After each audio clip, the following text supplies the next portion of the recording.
মধ্যপ্রাচ্য থেকে ইউক্রেন যুদ্ধ সব সংকট সমাধানের কেন্দ্রস্থলে পরিণত হয়েছে মুসলিম বিশ্বের হৃদয়ভূমি সৌদি আরব।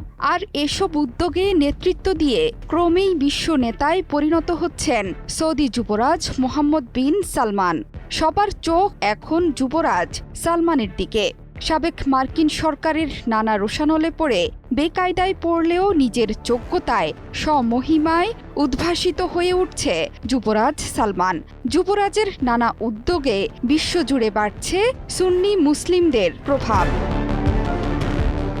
ইউক্রেন সংকট নিয়ে মার্কিন প্রেসিডেন্ট ডোনাল্ড ট্রাম্প যখন খাবি খাচ্ছিলেন, ঠিক তখনই ত্রাতা হয়ে হাজির সৌদি আরব। সেখানেই বৈঠক আয়োজন দুই পক্ষের। জেলেনস্কিকে সোজা পথে এনে বিশ্বজুড়ে বিশাল এক নজির স্থাপন করে ফেলেছেন